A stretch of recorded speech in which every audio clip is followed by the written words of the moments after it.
Hey, what's up? This is Dave from Revocation, and you're burning up on Hellbound.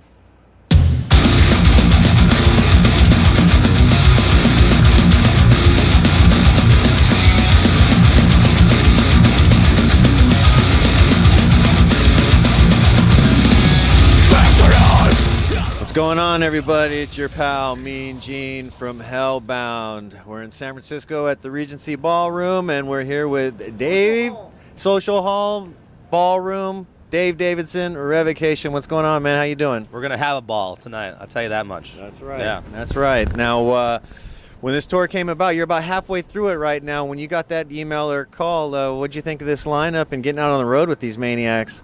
It was awesome. I've been a big Morbid Angel fan for as long as I can remember being a metalhead. And we've toured with Suffocation before. They're always great. They bring it live, and they're awesome dudes.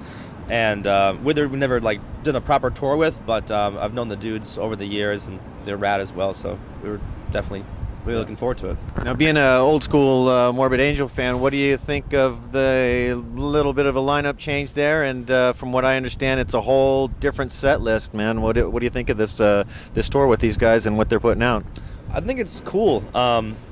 They've done the tours where they've done the older school stuff, playing stuff off Covenant and Blessed of the Sick. I think with this one, it's nice because Formulas and Gateways are records that I grew up just really loving, and I think it's some of their weirdest material. Okay. So it's cool for them to play these tunes live because it's not what you normally think about going to our Morbid Angel show. It's a different set list, and I think it's a really special experience because of that. Gotcha. Yeah, it's getting a lot of coverage media-wise, because it's like you said, it's kind of off the beaten path, and it's something new for old school guys, like yourself and me to go and check out, something we're not really used to seeing from those guys, And it's a ballsy move too, to go out there and be like, hey, this is the set list that we want to play, and these are the tunes that we're going to do, and give you something different. I think it's cool when artists push the envelope and bring new things to the table, even if it's older material, but just the fact that they haven't played it. Sure. It's cool to see these songs live, and they're playing actually a brand new song, which has been really crushing. Really? Yeah. Okay. So nice. Now here we are, about a year old with "Great Is Our Sins," right? About a year old. Yeah, it came out. I think the last time we did an interview was Summer Slaughter last year or whatever, and that was right when the album came out. So we're approaching the year mark. Yeah. And are you guys still riding the high on that one? I know after Summer Slaughter last year, you guys had a pretty good round of dates over in Europe. How was that? Was it good, treating you well? Yeah. We toured with Obscura, Beyond Creation. It was just an awesome tour. This record's got a lot of life in it. So we're doing this run. We're going back to Europe for festivals coming up in August.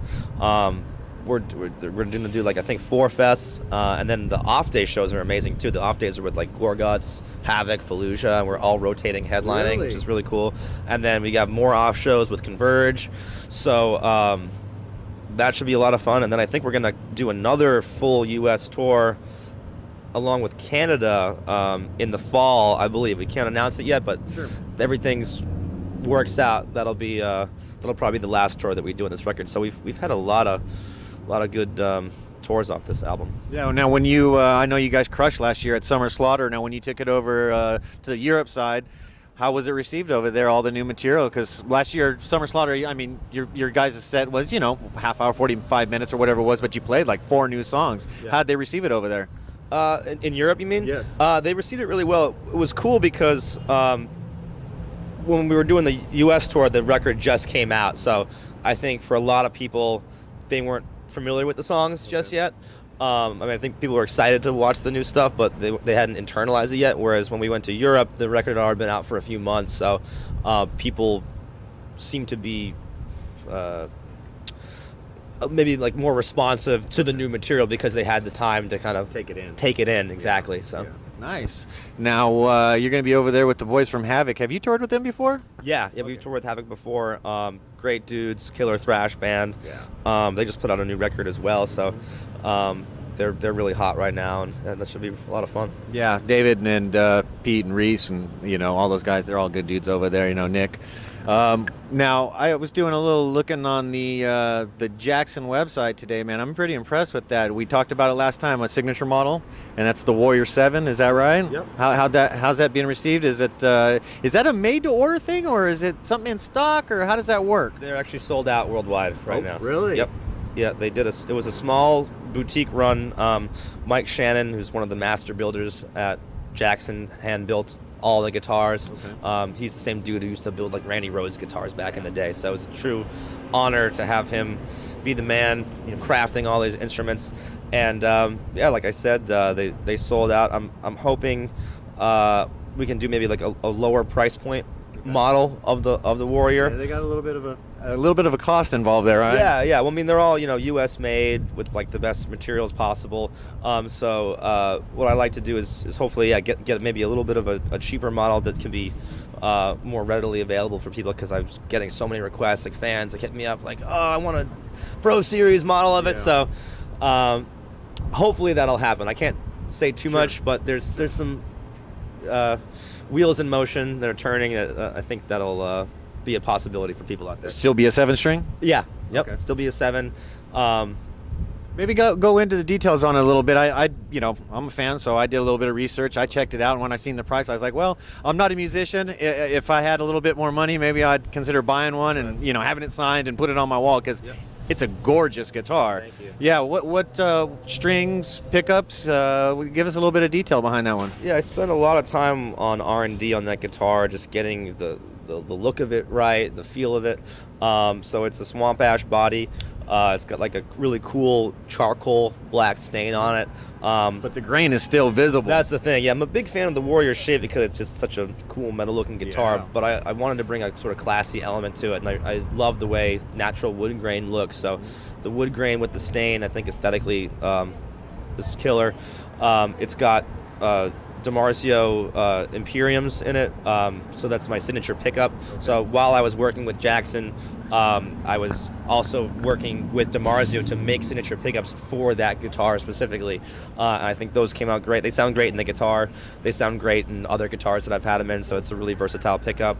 And just like little things like the neck profile is sort of a specific thing that I wanted to do. I think the neck feels great. It's got more of like a natural finish on it rather than like a classic gloss. And that's better for the slides, actions, and stuff. It's just a feel thing for me. I just like the way, like the way it feels in my hand. A couple little bells and whistles here and there. Like on most Warriors, the knob placement is a specific way. On my Warrior, I switched some things around to get easier access to like the pickup selector and the volume knob, and move some things out of the way. So I'm happy with how the configuration of that turned out. I mean, really, it's just it's a killer guitar, and I'm stoked how everything came out. Jackson really delivered exactly what I wanted. Yeah. That's awesome. Yeah, I know. I mean, you're such a diverse player. I mean, you got to be able to get to where you want to be pretty quick, and because your tones and sound changes dramatically throughout a lot of your music. So that's awesome. Thank you. Yeah, for a very metal-looking guitar, the sound is incredibly versatile because we have the clean parts that we do, and the really heavy stuff, obviously, and on all the leads. And I think whatever I need to do in Revocation, that guitar is more than capable of handling. Now, you guys have been pretty busy. I know we said we're about a year removed from the Great Is Our Sins album. Are you recording anything? Are you riffing on the road at all? What's going on with the possibility of a new record coming out anytime? We're still focused on the Great Is Our Sin album cycle. So we definitely a lot more touring to go, as I said. But do you ride on the road at all, or riff on the road? I'll ride on the road. We definitely have material in the works for sure. I mean, I'm kind of always writing. I don't like to wait to write until a month before you're supposed to go into the studio, and then you're scrambling to put together material. So there's definitely a lot of material written, a lot of stuff that we're really passionate about. I'm actually writing for a new project right now. Really? So I'm gonna have a brand new band. Is that in addition to, we're not closing the door on Revocation, no, right? This is just a new thing. What genre are we fitting into with that one? It's gonna be really weird. It's like it's kind of like Virus worship. I don't know if you know that band Virus, Europe. It's gonna be there won't be any screaming in it. I don't think it'll be all singing. Okay. Clean vocals in, huh? Yeah, it should be cool. It's got this weird. It's gonna be very unique, I think. And totally different from Revocation, right? Yeah. I mean, it'll still. I guess you could fit it into the metal realm because it's gonna be like weird chords and there'll be distorted parts, but it's kind of a weird slice of like Virus worship meets like maybe like some Alice in Chains in the vocals with some other avant-garde like I guess kind of jazz influences in there. So you hear a little bit of that in your Revocation, some of your leads and stuff, right? Oh yeah, for sure. It's just maybe toned down a little bit and not as aggressive, or yeah, I mean, if I'm doing another project, I don't want it to just be like Revocation 2.0. I want it to have its own vibe, and this new band definitely has that. So I think people are either gonna dig it or they won't. But well, I'm really excited about it. It's gonna be very interesting for sure. Awesome, Yeah. awesome. So. Touring all over the world. I know you and I talked a little bit about food last time, and I'd like to pick your brain if I could, since I'm not a world traveler like yourself. What country has maybe the best like indigenous food, like not fusion or nothing weird, or when you go to this country, you know that you're gonna A, B, and C are gonna be on that plate, and it's gonna be delicious every time? Oh man,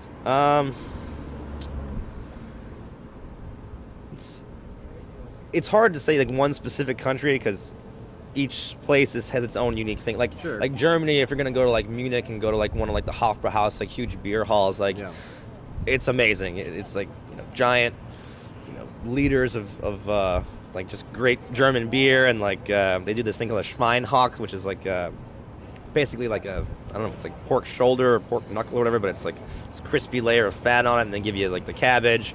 So that's like some real like stick to your ribs type food. But I mean, we've done tours where we've gone to Asia before, and like hitting up Thailand for some like real legit Thai food is awesome. How spicy is that stuff over there? Oh, it's hot. Yeah, when we played in Beijing, we had like some real super legit Chinese food with the Szechuan and peppers and stuff. So we're not like the type of band that goes on tour and just like hits McDonald's wherever we're at. Like we really want to get into like what's local and what's the sort of regional dish. But I mean, if you got the dough, like pound for pound, I would say probably France has probably the sickest food out there, because that's like where like so much French cooking, as you hear, comes from with the technique and everything like that. And they just like put so much butter and everything. I mean, how could it not be good? It tastes awesome. That's why I like going every once in a while. I'll try to make it up to like Heavy Montreal. Oh yeah. And you get up there on that food scene, and it's just amazing up there. But honestly, I mean, the U.S., because it's such a melting pot. And also my phone works here. Yeah. It's easier for me to get like really killer spots, because you can just like look at any number of apps and it's like, okay, I can go here, I can go there. Yeah. You got Yelp and everything else that you can hook up with. Yeah, I get the Chef's Feed app, which is cool. It's just like Yelp but written by chefs. Yeah. I mean, the U.S. really kind of kills the game, I think, across USA the board for a lot of different types of food, because you have such a diverse population of people here. Yeah.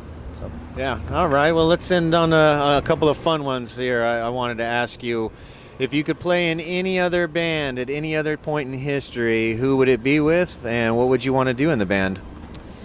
I mean, Metallica. I just wouldn't leave. I would do anything in that band. Okay. Yeah. All right. So I think they hit it right. I think. Yeah. I mean, it would be awesome to. Matt Harvey from Exhumed and Gruesome said Metallica as well. I mean, such a classic band, and so yeah, that would be rad. I mean, like, I would do like rhythm guitar in Pantera. That would be sick. Oh, there you go. Nice. Yeah. Playing alongside Dime, just let him do his thing, and you just hold the rhythm. I'll just back him up. Yeah. Nice. I don't. Yeah, there's just so many bands that would be cool to be a part of. Yeah, I mean, those are my two. Did I ask you the desert island question last time? I don't know if I did or not. Yeah, I can't remember. You're stranded on the desert island, or limbo, or whatever you want to put it. You got 3 albums to listen to for all of eternity. What are they? Oh man. Usually people spit out like 1 and 2, but it's always the third one that gets them. That gets them.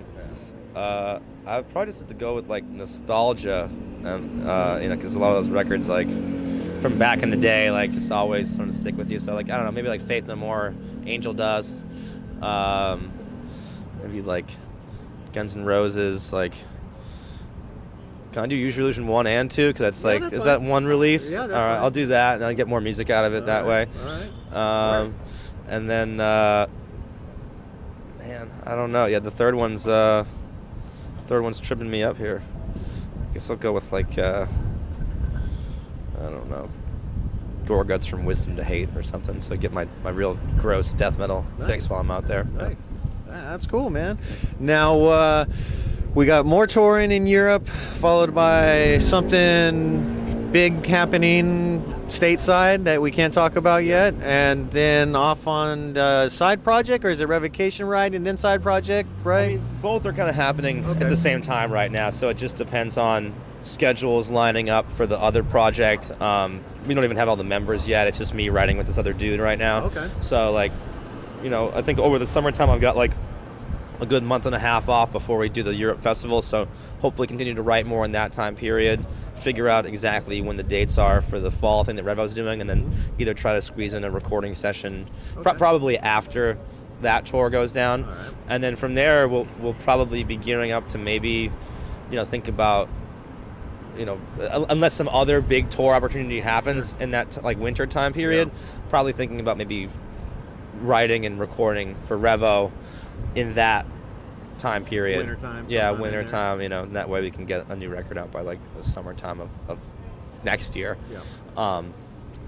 Yeah. That's awesome, man. All But right. things could be subject to change. I don't know. Who knows? Yeah, well, you So know, far out tours come up and you can't say no, right? Now it comes calling, you know.